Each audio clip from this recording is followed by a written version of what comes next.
This is Revathi. Welcome back to అందమైన కథల పొదరిల్లు. మహర్షి episode number 205.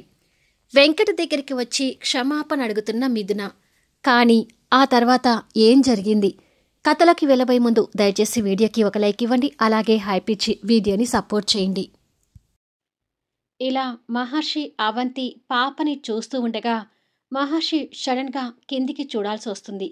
ఎందుకంటే మిథున మహర్షి కాలు పట్టుకొని ఏడుస్తుంటుంది.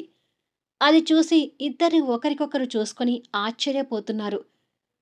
పాపను పట్టుకో అవంతి అంటూ మహర్షి పాపని అవంతి చేతిలో పెట్టి, నా కాలు పట్టుకోవడం ఏంటమ్మా, లే అంటూ తన 2 భుజాల మీద చేతులు పెట్టి లేపాడు.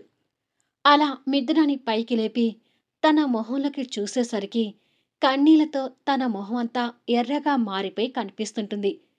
ఏంటమ్మా ఆ కన్నీలు అని అడుగుతాడు.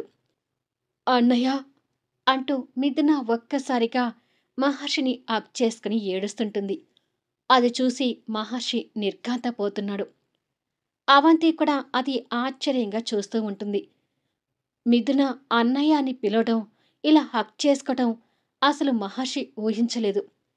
చెల్లెలు తన మీద ఇంతగా ఎమోషనల్ కావడం మహర్షికి నిజంగానే ఆశ్చర్యంగా ఉంది.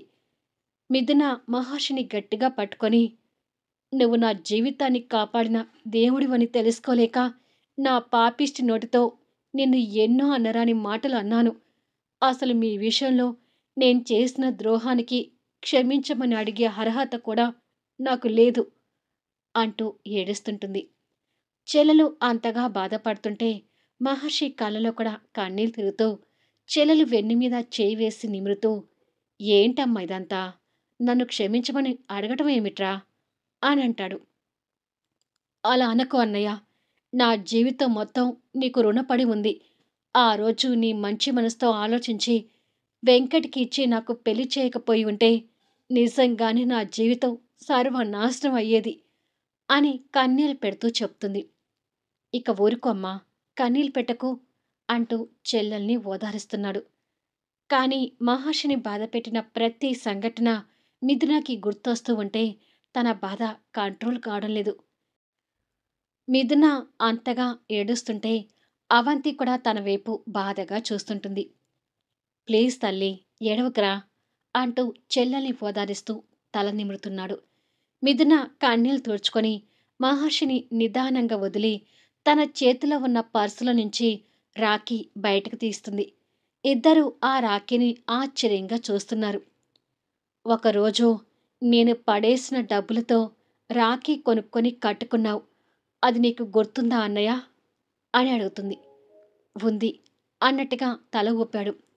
ఇవాళ రాఖీ కాకపోయినా నీకు రాఖీ కడతామని ఆశతో తీసుకొని వచ్చాను, కట్టించుకుంటావా అని అడుగుతుంది కన్నీళ్ళు పెడుతూనే. చెల్లెలు రాఖీ కడుతుందంటే ఏ అన్నయ్య అయినా ఎందుకు వద్దంటాడమ్మా అంటూ చెయ్యిని ముందుకు చాచాడు. అది చూసి మిథున ఆనందపడుతూ రాఖీ కడుతుంటుంది. మిథున రాఖీ కడుతుంటే మహర్షి అభిమానంగా తన వైపు చూస్తుంటాడు. మహర్షి మిథున మీద చూపించే ఆప్యాయతకి అవంతి కాస్త అనుమానంగా చూస్తుంటుంది. మిథున రాఖీ కట్టడం పూర్తి చేసి, ఇక ప్రతి సంవత్సరం గౌతమ అన్నయ్యకి రాఖీ కట్టినట్టే నీకు కడతాను అన్నయ్య. ఇప్పుడు నాకు ఒక్క అన్నయ్య కాదు, 2 అన్నయ్యలు అని అంటుంది. ఆ మాట అనగానే మహర్షి చెల్లెల మీద ఎమోషనల్ కంట్రోల్ చేసుకోలేక తనని గుండెలకు హత్తుకొని కన్నీళ్ళు పెడుతూ, నువ్వు నిజంగానే నా చెల్లెలివిరా, నీ ఒంట్లోనూ నా ఒంట్లోనూ ఒకే మనిషి రక్తం ప్రవహిస్తుంది అని మనసులో అనుకున్నాడు. మహర్షి మిథున మీద అంత ఆప్యాయత పెంచుకున్నాడనే విషయం అవంతికి కొత్తగా తెలుస్తూ ఆశ్చర్యంగా చూస్తూ ఉంటుంది. తర్వాత మహర్షి మిథునాని ఎదురుగా పెట్టుకొని, నేనంటే నిన్ను క్షమించగలనమ్మా, కానీ నీ వల్ల వెంకట్ పడిన బాధ చిన్నది కాదు. వెంకట్ నిన్ను క్షమిస్తాడా లేదా అని నేను కూడా ప్రశ్నార్థకంగా ఆలోచిస్తున్నాను అని అన్నాడు. నిజమే అన్నయ్య, వెంకట్ని నేను ఎంత బాధ పెట్టానో నాకిప్పుడు అర్థమవుతుంది. పుట్టిన పాపని కూడా కన్న తండ్రికి చూపించనివ్వకుండా అడ్డుపడిన దుర్మార్గురాల్ని అంటూ పశ్చాత్తాపంతో ఏడుస్తుంటుంది. మహర్షి ప్రేమగా చెల్లెలి కన్నీళ్లు తుడిచి ఇప్పుడు అనుకొని బాధపడటం ఎందుకమ్మా? చూడమ్మా మిథున, ఇలా అంటున్నానని తప్పుగా అనుకోవద్దు. జీవితం అన్నాక ఒడిదుడుకులు వస్తూనే ఉంటాయి, పోతూనే ఉంటాయి. దానికి తగ్గట్టుగానే పట్టు విడుపు రెండూ ఉండాలి తప్ప, మనం అనుకున్నదే ఖచ్చితంగా జరగాలని మొండితనం ఉంటే మనమేనమ్మా నాశనం అయ్యేది. ఇప్పుడు నీ మొండితనంతో ఎంతమంది బాధపడ్డారో నీకు తెలుస్తూనే ఉంది కదా అని అడుగుతాడు. బాగా తెలుస్తుందన్నయ్య. వెంకట్నే కాదు, మా అత్తయ్య మావయ్య గారిని కూడా చాలా బాధ పెట్టాను. వాళ్ళకి వాళ్ళ ఇంటి వారసురాల్ని చూపించకుండా పచ్చి దుర్మార్గురాలిగా ప్రవర్తించాను. నిజంగానే వెంకట్ నన్ను క్షమిస్తాడనే నమ్మకం నాకు కూడా అస్సలు లేదు. కానీ అన్నయ్య, నిజాలు తెలిసాక వెంకట్ మళ్ళీ నాకు లోకం అయ్యాడు. నాకు వెంకట్ కావాలన్నయ్య. నేను నా భర్తతో కలిసి ఉండాలనుకుంటున్నాను అంటూ కన్నీళ్లు పెడుతూ చెప్తుంది. వెంకట్ దగ్గరికి వెళ్దావమ్మా, ముందు నువ్వు కాసేపు కూర్చో అంటూ చెల్లెల్ని సోఫా మీద కూర్చోబెట్టి అవంతి దగ్గరుండి పాపం తీసుకుని మిథునకి ఏదైనా తీసుకురావంతి అని అంటాడు. పక్కనున్న సర్వెంట్స్ వాళ్ళని చూస్తూ మీరు కూర్చోండి మేడం, నేను తీసుకొస్తాను అని చెప్పి వెళ్ళబోతుంటే, వద్దులే, నా స్నేహితుడు చెల్లెలు, పైగా నా చెల్లెలు ఆడపడుచు, మొదటిసారి మా ఇంటికి వచ్చింది కదా, అందుకే నా చేతులతోనే తీసుకొస్తాను అని చెప్పి అవంతి కిచెన్లోకి వెళ్ళింది. నీ చెల్లెలు ఆడపడుచే కాదు, నీ ఆడపడుచు కూడా సూర్యకాంతం అని మహర్షి మనసులో అనుకున్నాడు. కానీ అన్నయ్య, వాళ్ళెవ్వరూ మీతో మాట్లాడొద్దని ప్రమాణం చేశారు కదా, మరిప్పుడు ఎలా అని అడిగింది. ప్రమాణం చేసింది నేనే కదమ్మా. నేనే ఆ ప్రమాణాన్ని తీసి గట్టు మీద పెట్టి నీతో కలిసి మీ అత్తగారింటికి వస్తాను. నీకే కాదు, బెనర్జీ గారితో వెంకట్తో మాట్లాడాలని నాకు కూడా ఆశగా ఉంది అని అంటాడు. అవంతి తనకి ప్లేట్లో స్నాక్స్ పెట్టుకుని జ్యూస్ తీసుకుని వచ్చింది.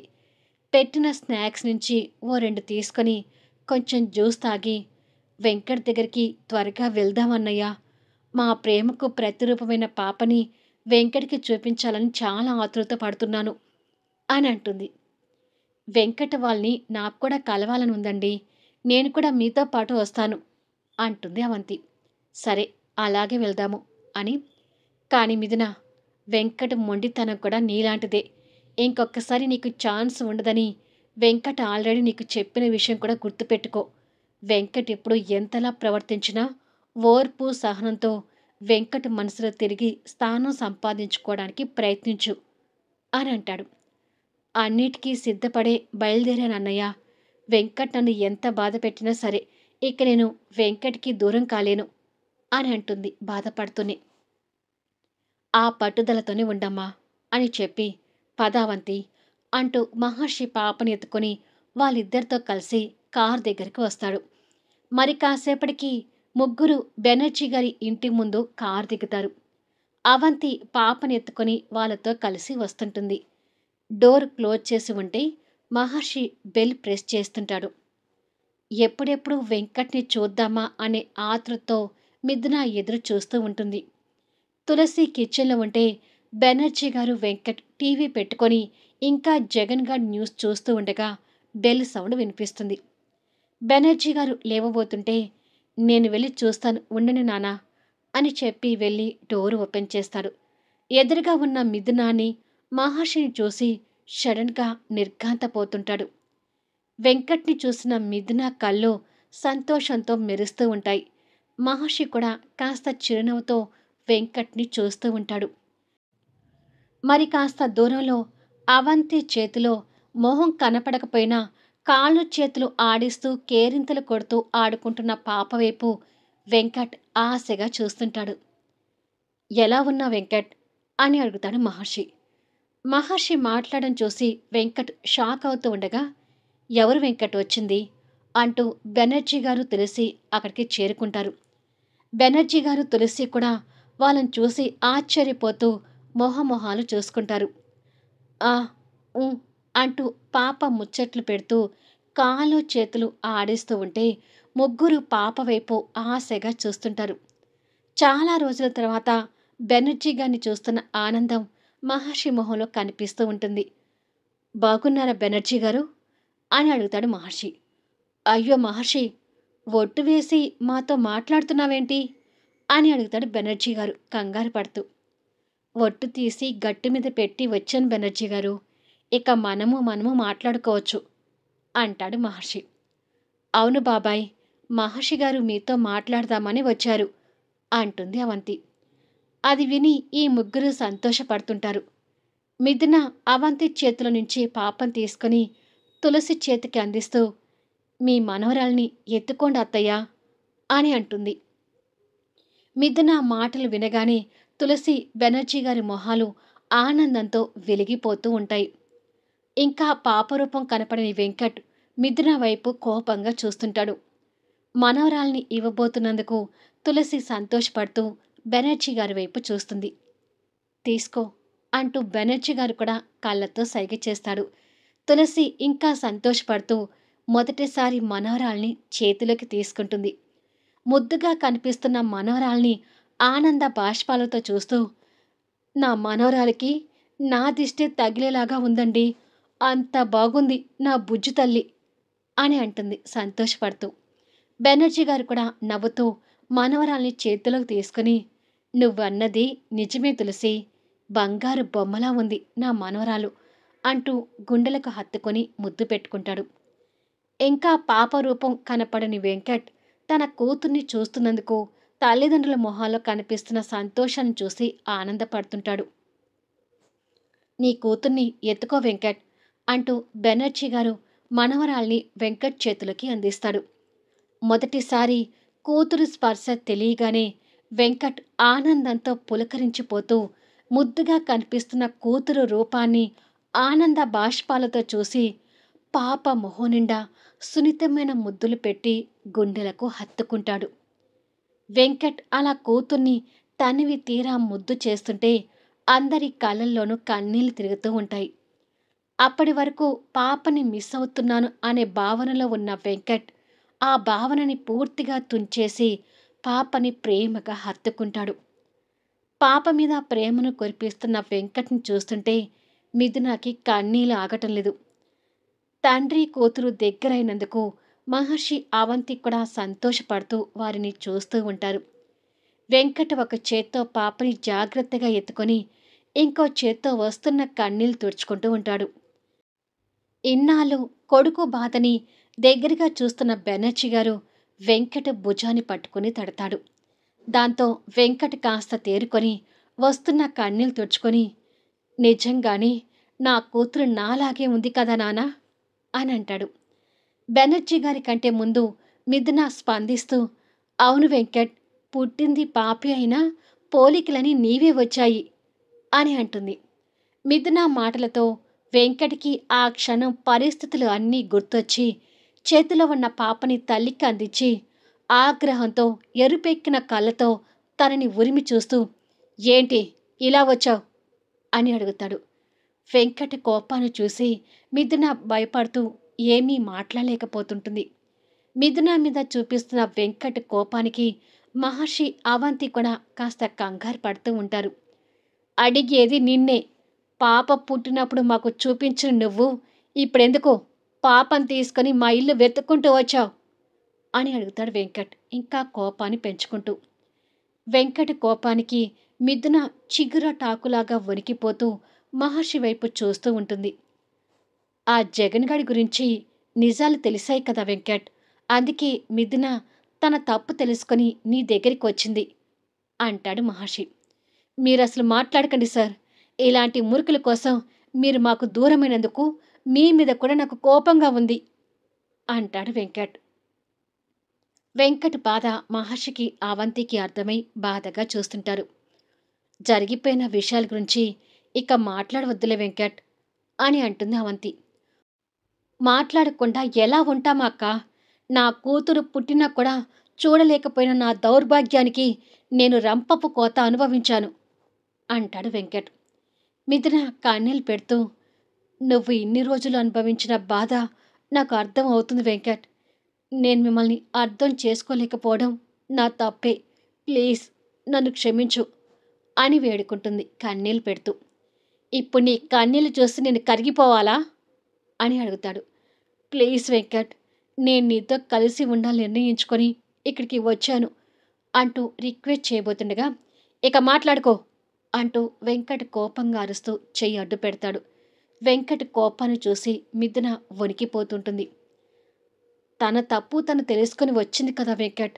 పశ్చాత్తాపానికి మించిన ప్రాయశ్చిత్తం లేదు అంటారు కదా, అది దృష్టిలో పెట్టుకొని తనని మన్నించు అంటాడు మహర్షి. నిజాలు తెలిసిన తర్వాత మిథున చాలా బాధపడుతుంది వెంకట్. పాపని ఎత్తుకొని మా ఇంటి వరకు వచ్చిందంటే తను ఎంతగా కుమిలిపోతుందో అర్థం చేసుకో అంటుంది అవంతి. తను నన్ను వదిలి వెళ్ళిపోయినప్పుడు నేను ఇంతకంటే ఎక్కువే కుమిలిపోయానక్క. హాస్పిటల్కి వచ్చి కూడా నా కన్న బిడ్డని చూసుకోలేని దురదృష్టవంతుడు ఇంకెవ్వరు ఉండరేమో అంటాడు కోపము బాధ కలగలిపిన భావాలతో. నిజమే వెంకట్, నేను నిజాలు అర్థం చేసుకోకుండా పెద్ద పొరపాటు చేశాను అంటుంది మిథున. పెద్ద పొరపాటు కాదు, జీవితంలో సరిదిద్దుకోలేని తప్పు చేశావు. నీ మూర్ఖత్వం వల్ల ఎంతమంది ఎన్ని రకాలుగా బాధపడి ఉంటారో నీకు తెలుసా? ఆ జగన్ గారిని పట్టుకోవడానికి అవంతి అక్క ఎంత రిస్క్ చేసిందో తెలుసా అని అంటాడు కోపంతో. ఆ మాటలు అర్థం కాక మిథున చూస్తూ ఉంటే, ఇప్పుడు ఆ విషయాలు ఎందుకు వెంకట్ అని అంటుంది అవంతి కంగారు పడుతూ. ఈవిడ మనసు మార్చడానికి మీరిద్దరు ఎంత కష్టపడి ఎలాంటి ఉచ్చులో చిక్కుకున్నారో ఈ అహంకారికి మొత్తం తెలియాలి అక్క అంటాడు వెంకట్. ఆ విషయాలని ఇక వదిలే వెంకట్ అంటాడు మహర్షి. వదిలేయటం కాదు మహర్షి, జగన్ గాడి దుర్మార్గాన్ని బయట పెట్టడానికి అవంతి ఎంతకు తెగించి సాహసం చేసిందో, అవంతిని కాపాడుకోవడం కోసం నువ్వు క్షణం క్షణం ఎంతగా చచ్చి బతికావో మిథునాకి తెలియాల్సిందే అంటాడు బెనర్జీ గారు. మళ్ళీ నెక్స్ట్ వీడియోలో కలుద్దాం. మహర్షి అవంతి చేసిన త్యాగం విన్నాక మిథున రియాక్షన్ ఏంటి? అసలు వెంకట్ మిథునాన్ని లోపలికి రాణిస్తాడా? కథ నచ్చితే దయచేసి లైక్ చేయండి, హైప్ ఇవ్వండి, మీ అమూల్యమైన కామెంట్స్ షేర్ చేయండి. Thank you for listening.